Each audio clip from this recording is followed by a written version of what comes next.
This Keystone is almost gone.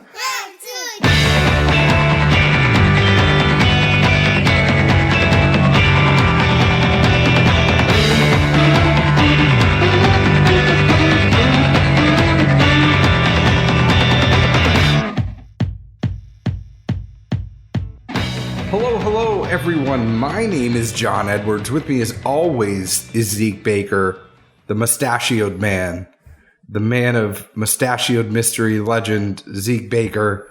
And together, we make the Dad's Drinking Bourbon. Wherever you are, whatever time it is, thank you for making us a part of your day. Say hello to the folks, Zeke. How y'all doing? How you doing? I'm hanging in there. Hanging in there? Yeah, you know. Tough day? Strikes and gutters. Gutters and strikes. The past, 3 weeks, we have had such hell trying to put our toddlers down. And everything has been a game time decision. We were going to record last night, and then we were texting each other, and we're like, yeah, this is a no-go. Kids are going to bed too late. Tonight, it went all the way to, pulling back the curtain a little bit. It was like 9 o'clock, and we're texting each other, are we doing this or not? And it was, I just got my kid down. Zeke's like, I just got Charleston down. Let's go. So here we are. It is the last episode of the year. This is the last one you will hear from us, besides a half ounce pour in 2018. And it has been a hell of a year. Thank you guys for taking this ride with us. But Zeke, I'm just happy we get together because it's tough sometimes. I tell you, you think, granted, I do have the newer little one, but she hasn't been a wrench in the plan yet. It's both of our older two that are getting those ages to where, I don't know, the terrible twos do not exist, but I don't know. Sophia's trashy 2, threes, and she hit the terrible 2s. I mean, well, she's close to 3 though now. She's in 3 months, but they call it a three-nager.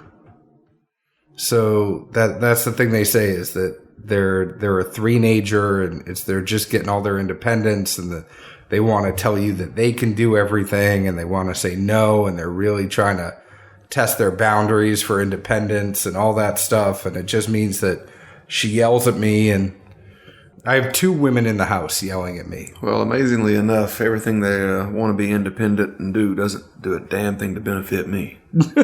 No. Ain't folded clothes, fixed a sandwich, or made a drink yet. Or opened a beer. Well, it's funny you should mention that because our sideboard tonight, you and I, we haven't talked about sideboards in a long time. And there was a thread in our friends from the podcast, the Podcasters.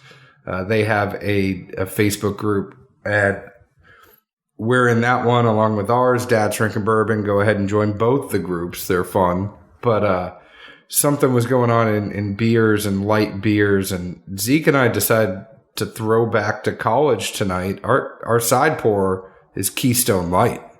Hey, we didn't pay for these. They were just in the fridge. No, one of the luxuries of recording at Zeke's Airbnb is that there are presents left in the fridge. And sometimes it's not so good stuff, depending on who the renters are. But we decided to rock out these Keystone Lights tonight. And I felt like going back to 19 years old. And I think it's a great decision.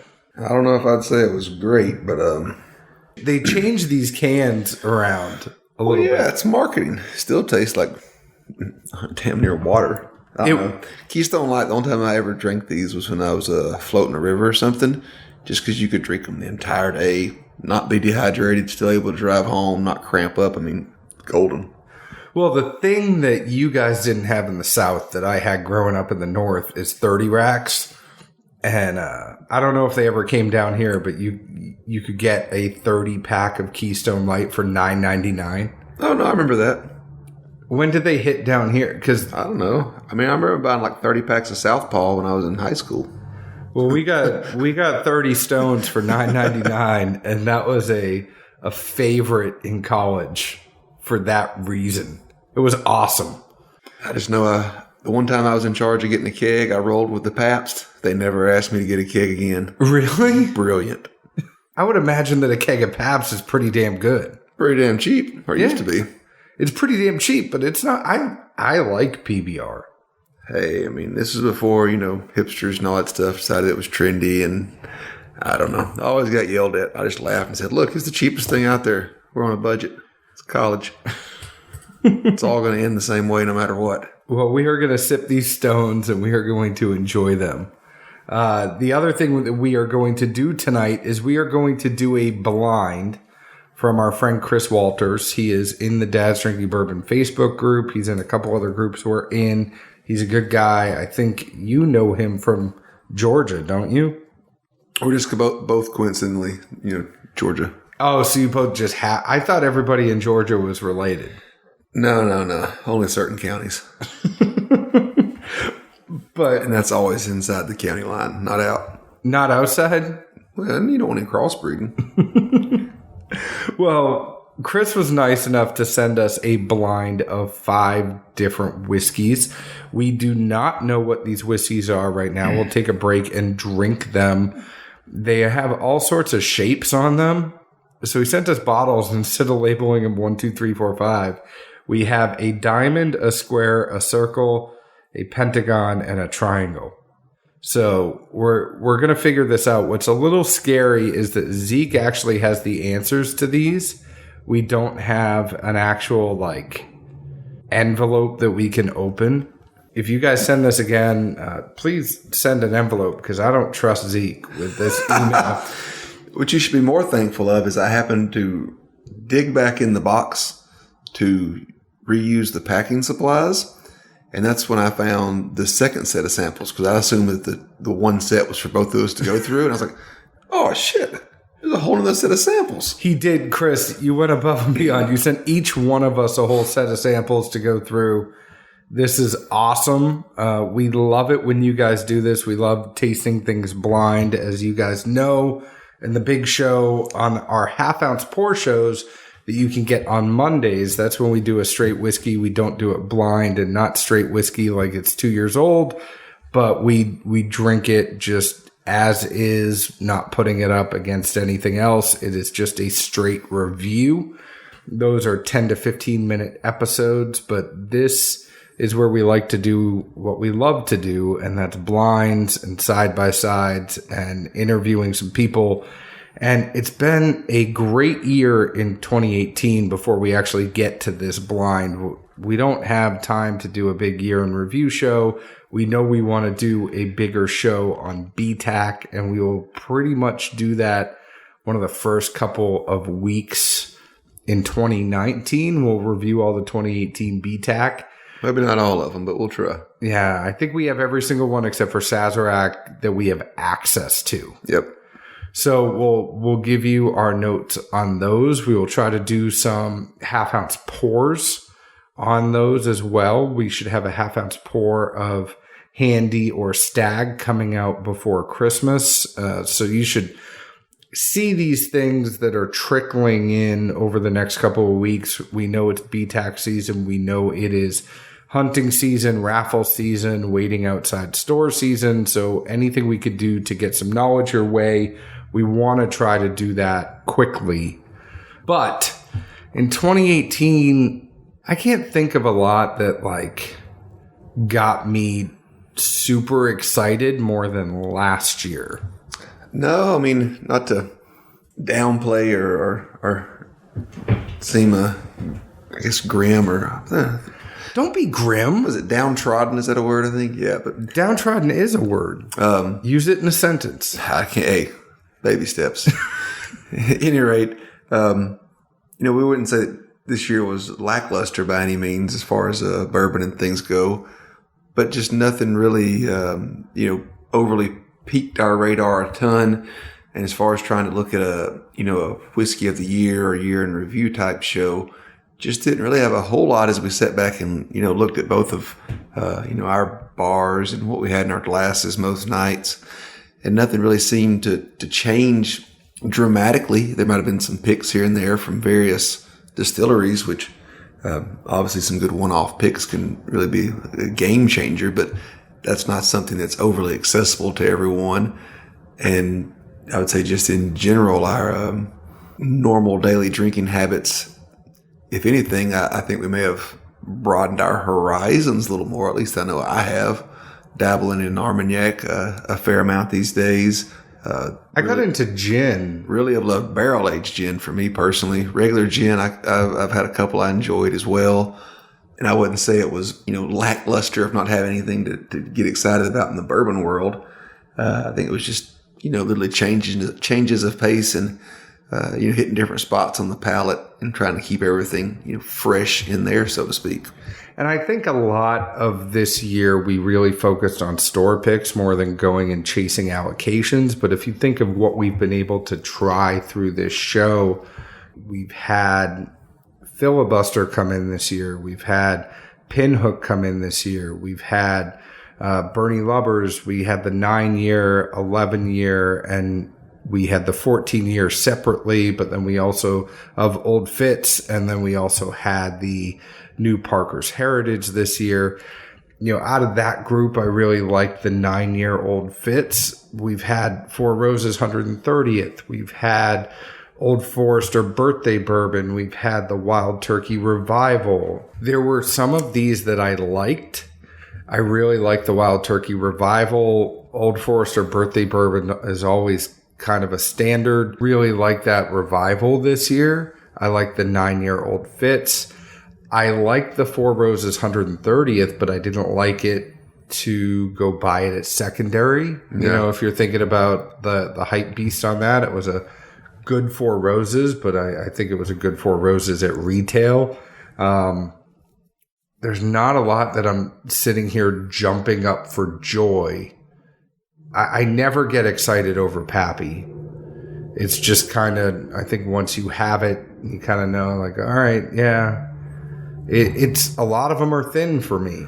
Well, and I think, too, there's just so many more people with access to the various boards. I mean, secondary's done nothing but go up, in that kind of light. Yeah, there's stuff that, we have bought and will buy on secondary. I would just say anything that came out this year just didn't seem to give us that much of an oomph of, yeah, this is really worth me, dropping the coin for that one. And if we think of what has come out this year, Knob Creek has come out with a lot of ryes. So not only just the barrel pick rye, but we've had some of these other ryes that have come out, the twice barreled rye. There's some experimental stuff or some different type of ryes that are coming out from them. We've had different Basil Haydens, but neither of us really go for those. There's just not. OWA picks have kind of been hit or miss. Yeah, I think one of the only things that's probably held, and granted we haven't got in the new barrel proof yet, but from what I hear, and based on the last EHT barrel proof, 130, 150 secondary. I mean, yes, you're up paying because it's secondary, but that's not expensive in the grand scheme of things, and that's a really damn good pour. A lot of people like the EHT barrel proof better than some of the allocated, the big allocated bottles that have come out this year. Troy, we're going to get it in there. Don't worry.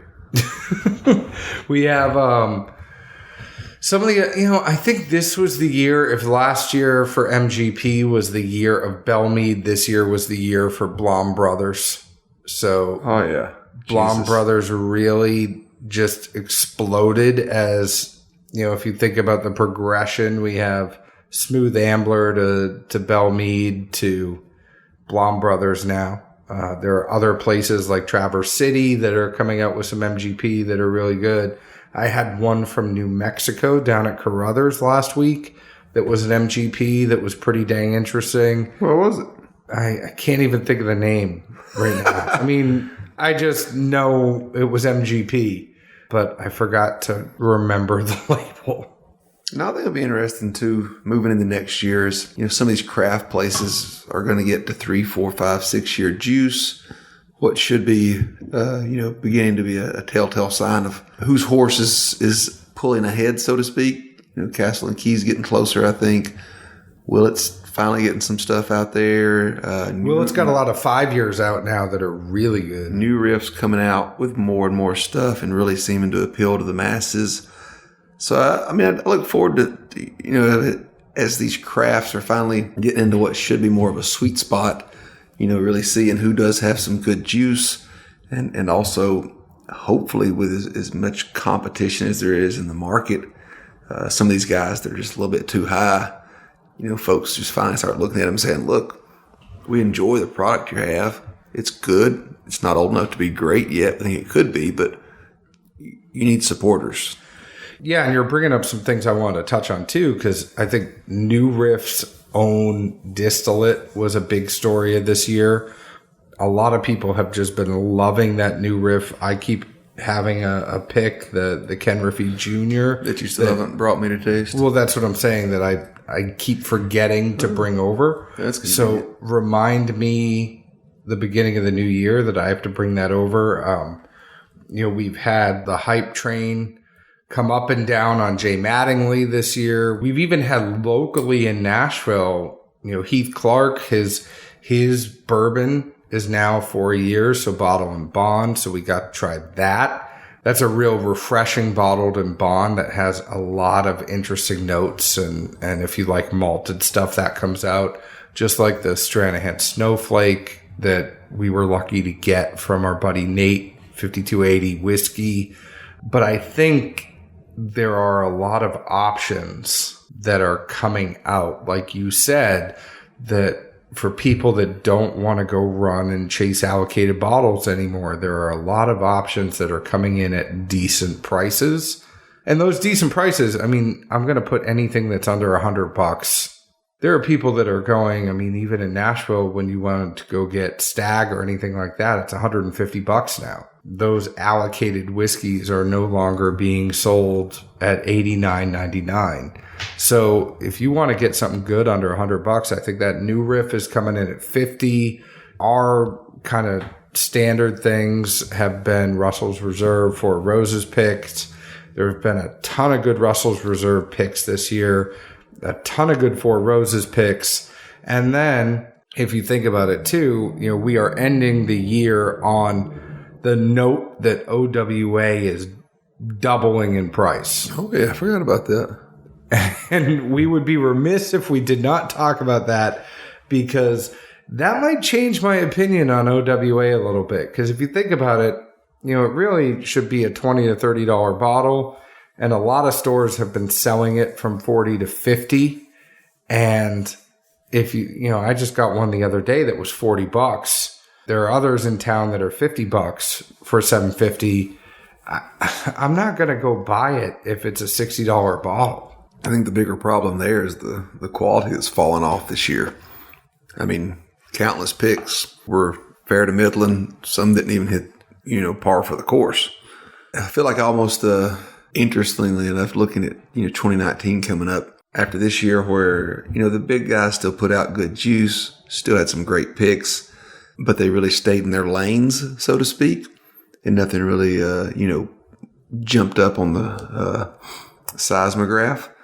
But with some of these new crafts coming up and where they should be getting with their product, it'll be interesting to see if they can, give them a bit of a run and maybe change the landscape there as far as what people are really gravitating to or going towards. Obviously, no one can predict the future, but I feel like it's kind of at that point of where none of the big players did anything really amazing this year.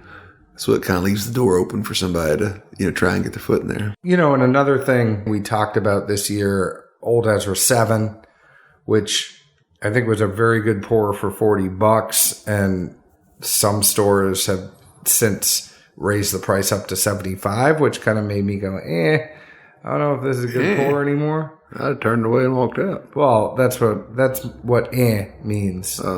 Kind of turned my nose up at it. I don't need... It's not a $75 pour. It's a very solid $40 pour. And I think they took something that was good that could have been their version of Rare Breed, and stores kind of manipulated it based off the hype train. I'm always going to go for, those Four Roses, Russell's Reserve picks. daily drinkers, you got rare breed if you want higher proof. You have early times bottled and bond. I don't think that's changed for us, and we've revisited that a bunch this year. I don't see a lot changing in our mind from last year to this year, and we have drank a whole bunch of shit this year. I don't know, buddy. You're getting complacent in old age. I mean, if I saw 70 to 75 for that Ezra 7, I wouldn't say, man, that's more like a no soup for you. Walk the hell out the door and cuss a couple of times. Meh is like, do you want spaghetti again? It's the third night we've had it for leftovers. Meh. Yeah, that's a meh. Come on now. I'm sorry my reaction is not what you got to want. get a little better here. I'm not, here's one of the things I think I've realized, right? Not every release is for me. There's a lot of people out there that feel like they should have access to every release. I'm not going to have access to every release, and I know that, and I'm okay with that. I'm very fine, or I'm very happy and content being in my own lane. Going about 45 miles an hour? No, about 80.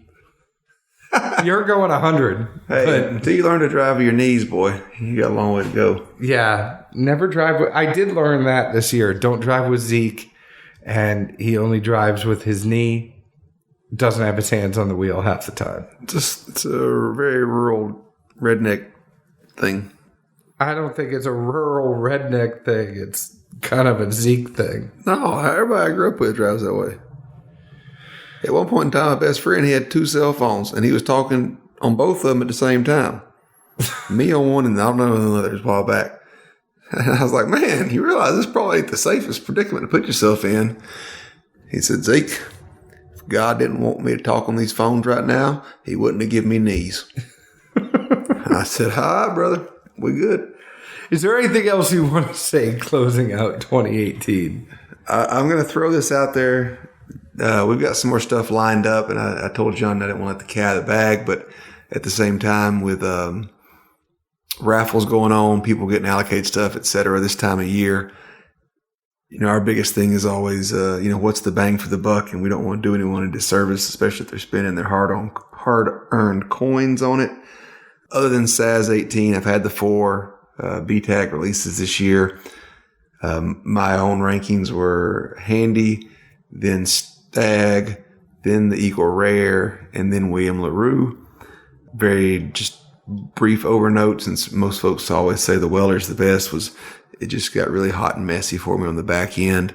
And a few other guys that were all tasting the same day. Most of us were in that same boat. Seeing some pretty good press on the Handy. I think it's all legit from what I've seen. Don't think it's folks trying to, fluff or make the market transition. And the old Rip 10 this year is really thin and light. It could have been water with bourbon flavoring drops added to it as far as I'm concerned. And I think that's kind of par for the course with what we've seen with the Weller. But, when we've had some good Weller picks, those beat the Rip for me this year. I would agree with you on the Handy over the Stag, but one of the things that I love about the Stag is the exact opposite of what the Weller was like this year and how it kind of gets hot on the back. I always loved, and I know the proof is a little bit down on the Stag this year, but I always love that Stag is a high proof that does not drink like a high proof, doesn't drink like its counterpart Stag Junior. It is a very, very smooth, high proof bourbon that is an easier drinker for the proof. And every time I have Stag, I kind of get amazed and I go, wow, I can't believe this is 130 proof or 128 proof or whatever it is. But I would say the Handy is the best of the lot, but I am never disappointed with a Stag. No, it's definitely consistent. But I would think one of those two would be your bang for the buck, depending on what your preference is. If you haven't liked Handy in previous years, which there's been, more than one iteration of it I've had that I honestly just did not care for at all. I was thoroughly surprised and impressed by this. So again, if you're at those places and you're looking for the best drinker of the bunch, that's where I would go with it. Obviously, they don't have the most secondary value out of everything. But hey, we just try and appeal to all. Speaking of drinking, Zeke's Keystone's almost gone, but we have a blind of 5 whiskeys to go through. It's almost gone. Is it gone? Well, you said we were going back to the days when we drank stuff like this, so I had a much more southern twang. You did? Of course. Oh, I wish I knew you then. You wouldn't have understood me. I would.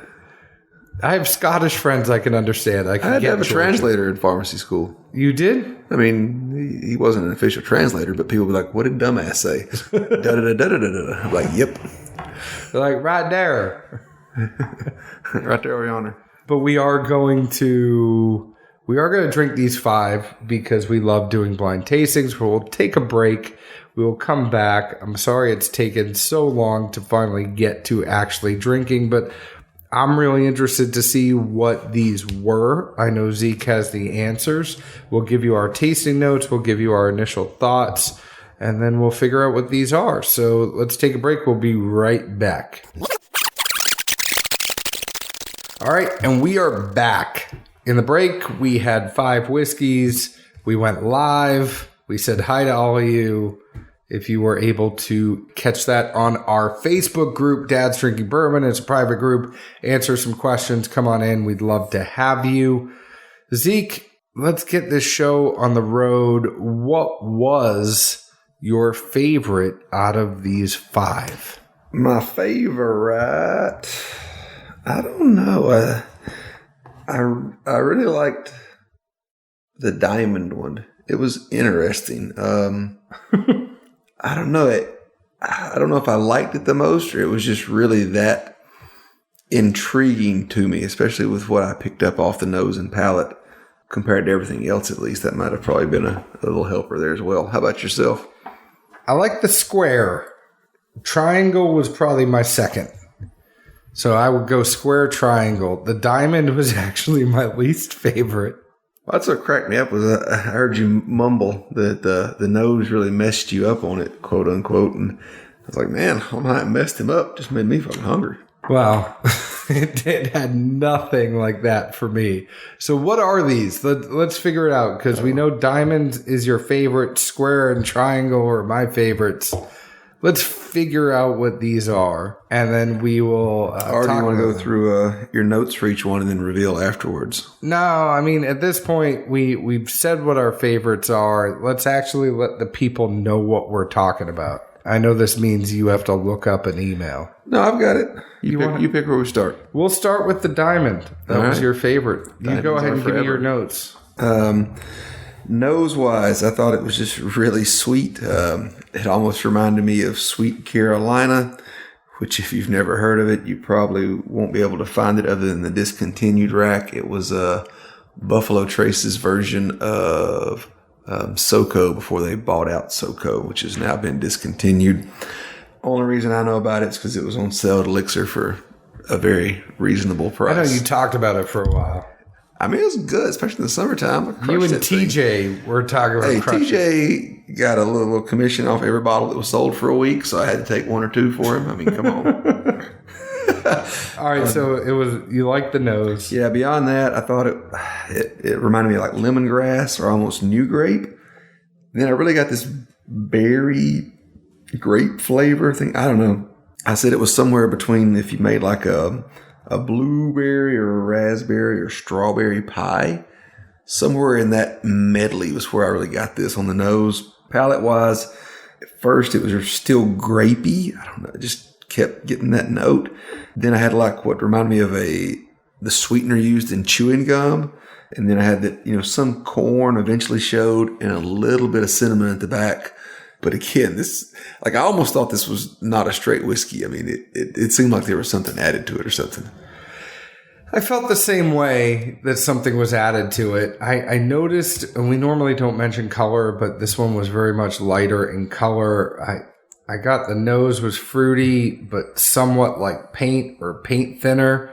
And then I said, nope, definitely a fresh coat of paint on a wall with no windows to air it out. And then I got paint on the nose. It's like a type of paint or a color? Just like, like you paint your wall. I mean, I feel like that's just like an astringent type thing. Yeah, it was like paint though. Like it was very distinctly like smelled like I was painting. Then the taste, it was pretty thin on the front, slight dill, pepper, and rye tingled my mouth. The finish was an okay hug, nothing memorable, slightly dry and leathery. I got a little bit of a hug on this as I sipped it. Maybe it's higher proof, or maybe it's just one of those ones that kind of comes in with a hug, but I didn't think it was higher proof because of the thinness on the front of the palate, but it did give an okay hug. It tasted like flavored whiskey to me. Yeah, no, I mean, the notes I got definitely point a little bit of that direction. I don't know, plus it may have been the fact it was your first pour of the night. You know, everybody always says... Well, no, I actually went, so this is true story. I took a sip of this. I tried to get a nose on this, and then I took a sip, and I didn't trust myself, so I went over and took a sip of the Four Roses you have on the table over there. Oh, that thing's high proof. And then I went back to have this one again. Oh, okay. Because I'm like, I need something to kind of cleanse the palate and get me going. And I'm like, maybe something's off, because I felt like something was off with this one. And then I went back, I got the same thing. So it wasn't, I kick-started my palate just to get something going. I had a chip. I went over and had some chips and took a sip of water, and I was like, maybe it's me. Maybe it's not you. Maybe it's me. Did you scratch your ass? No. That's where you... Yeah. It's like, take all your keys out, put everything on your left side. But what was this one? So this one, the diamond, was Evan Williams Single Barrel from Hilltop Liquor Pick, 10.5 years old. Barreled on April 5th of 2002, bottled on October the 8th, 2012, 86.6 proof. So, kind of interesting there, huh? Which typically on those Evan Williams picks, I get peanut brittle. And this was completely off profile. Yeah, I mean, honestly, that there's so much sweet in there. It's funny. I don't know. I feel like if I had a bottle of this, I wouldn't be able to share it with anybody because it had been gone the next morning. I don't think you liked it that much. I would have given you mine. Oh, man. Jesus. The one bottle you didn't buy. All right, let's move on to the square. I'll go first on this one. At first, it was hard to get a nose, but then I got some floral notes, kind of like potpourri. The taste was lots of pepper. It was spicy at first on that first sip. And I know you're always supposed to have the first sip and kind of let it go. That second sip, I got a whole lot of flavor. Creamy, toffee, leather, vanilla, butterscotch. I mean, all that kind of stuff. But it was so creamy and coated your mouth. The finish for me was a whole lot of leather. You're getting a lot of leather lately. I know. You're with me, leather. Just call me Chris Berman. I mean, you've been like chewing on a whip or something? Or should I dare even ask what you're doing in your free time these days lately? Or I don't know. That's for me to know and you not to know. Man, well, just let me know the safe word if I don't see you for 3 days. No, I have not been chewing on leather. What'd you get? Nose-wise, I thought it was cinnamon over sugars.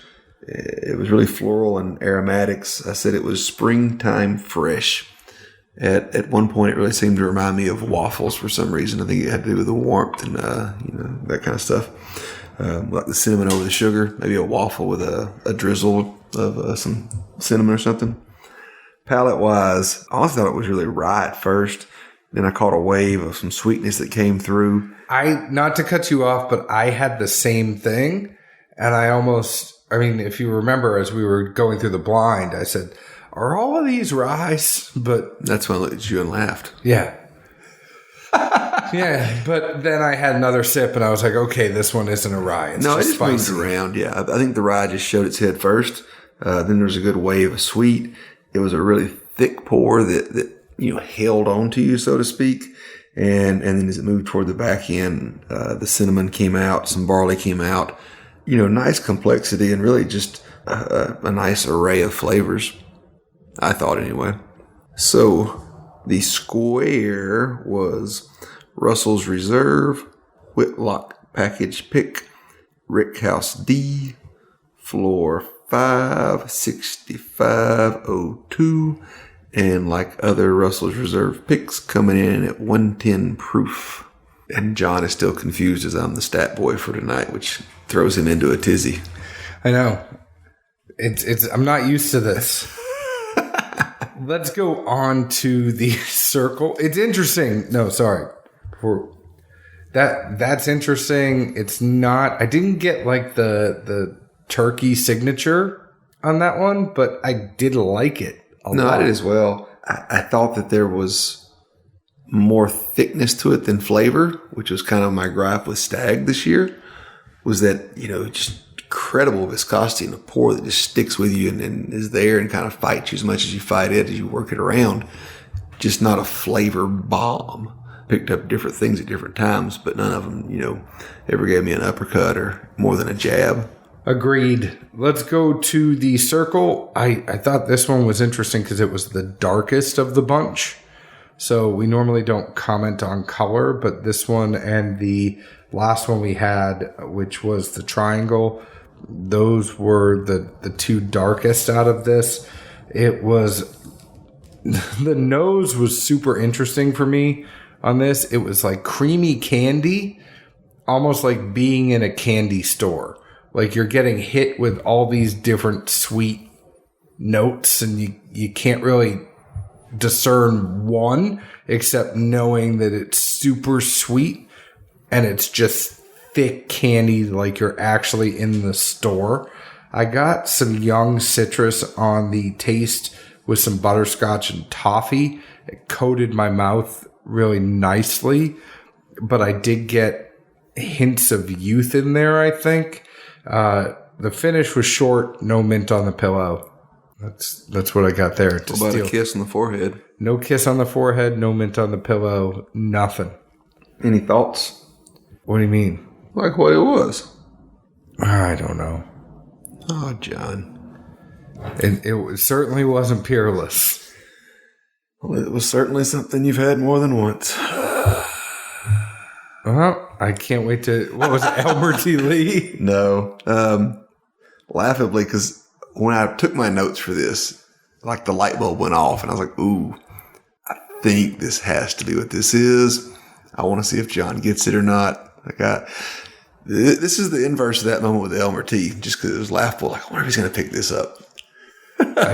Nose, I thought it was honestly honey or syrup infused. Like having this and then that Evan Williams after it. That's when I was really like, did he throw in some flavored whiskeys here? Like, man, he's really going to some curves. I mean, that candy store note on the nose for me really got me. But yeah, I got... that's what's throwing me. That's why I can't guess, because I've never had something that was that much candy, like thickness on the nose. Oh, but you have. No, I mean, I'm sure I have, but I've never got that note.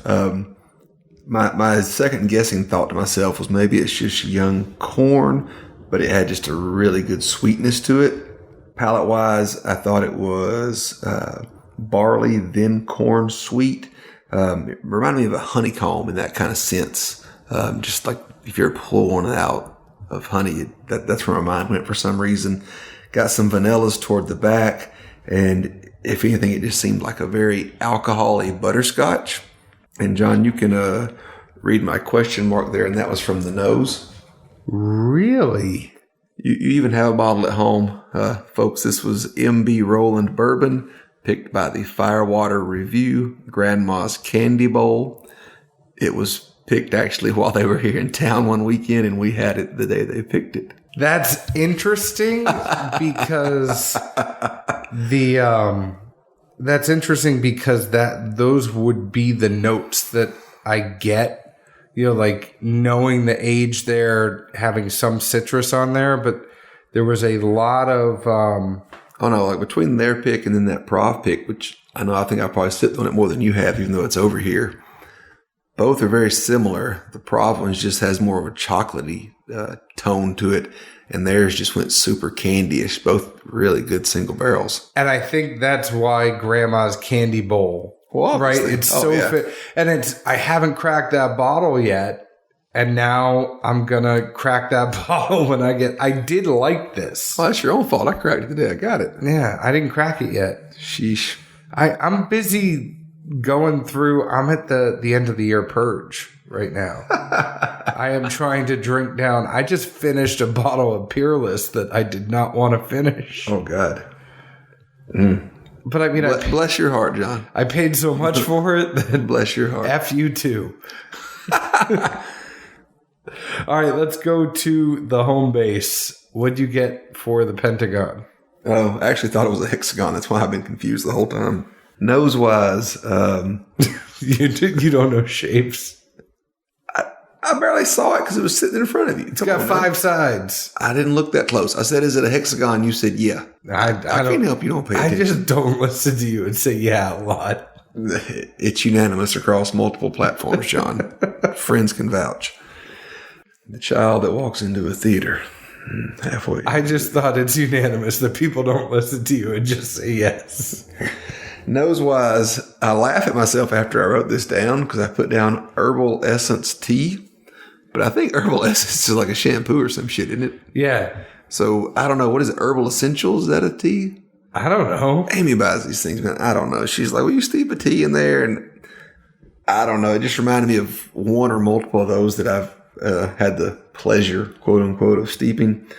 Beyond that, I have sweet berries. It really reminded me of Buffalo Trace juicy fruit profile. It's been in a few things lately.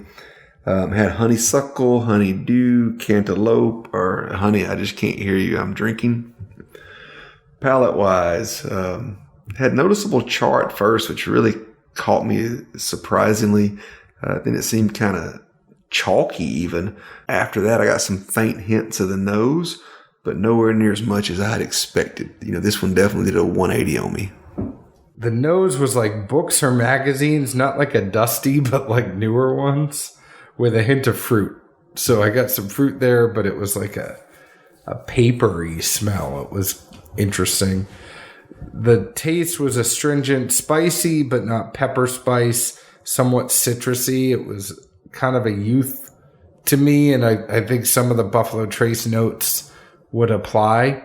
Like you were thinking, it's as I've progressed in here, Buffalo Trace kind of has that. And it's thin and a little bit light to me. The finish was short. And that's that's all this was the shortest finish out of the bunch. This was Buffalo Trace, picked by the Atlanta Bourbon Society, 90 proof. All right. Last but not least, let's go to your triangle. Triangle. Nose-wise, it definitely seemed high proof. I picked up baking spice and grass. After that, it really seemed like peppermints and graham crackers. And then I kind of drifted into basically a gingerbread house. It just kind of had a lot of those dynamics to it. And I don't know. That's where the mind went. Who knows?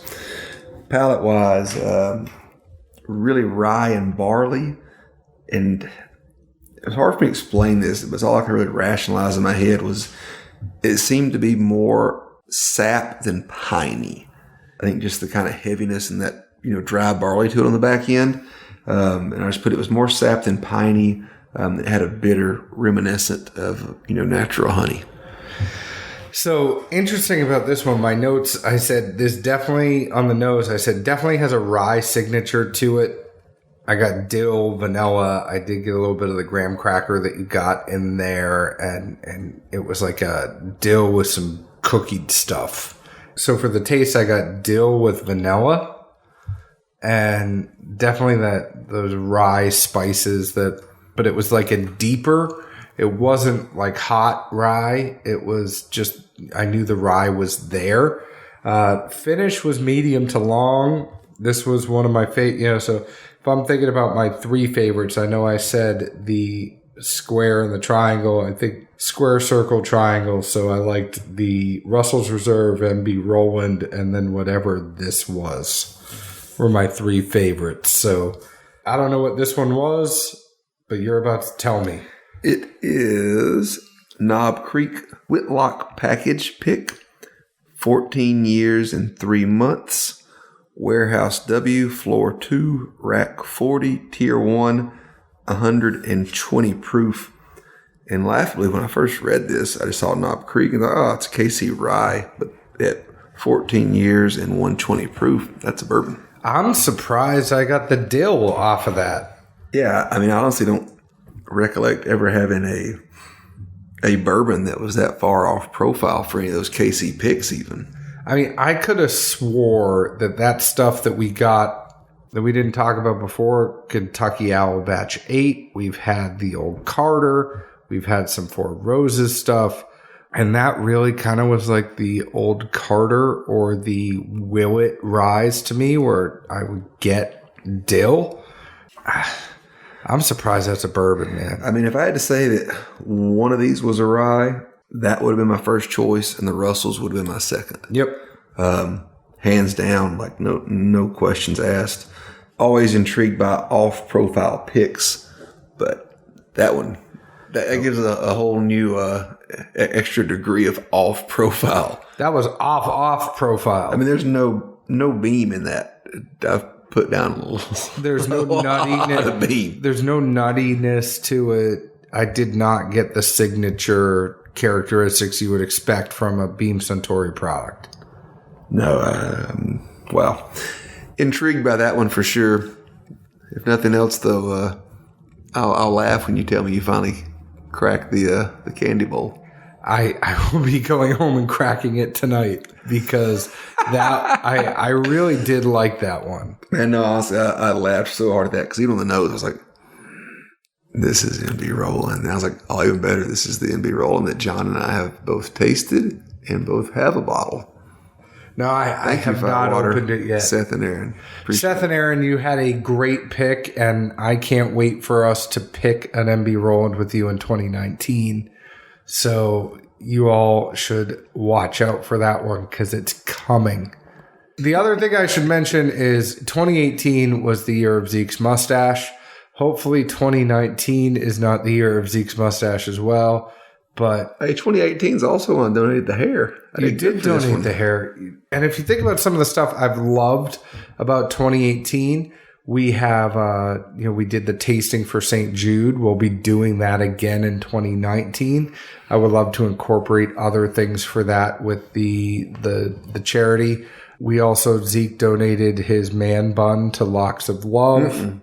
What was it? It wasn't Locks for Love. They charge people money. Oh. That's not a good avenue to go down. I can't think of it, but it wasn't Locks for Love. Everyone told me that's not the way to go. Well, no, they donated. They charge people a ton of money. Well, you donated for it, so good on you. Yeah, I can't think of it. Bless your heart. Hey, that's not a bless your heart. You grow hair for over 2 years. I wish I could grow hair for 2 years. Exactly. But I can't. Well, I mean, you can.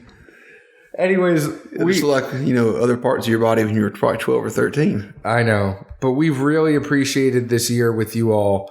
I've loved, and I know Zeke has too, the community that we have and kind of the group that we have going. Go ahead to our Facebook group, Dad's Drinking Bourbon. It is a fun place. We love hanging out with all of you. We'll go live in there every once in a while, give each other shit. It's good times. Find us on your favorite podcast provider. Find us on Twitter at Bourbon Dads. Find us on Instagram at Dad's Drinking Bourbon. Zeke, anything else you want to say before we close out this year?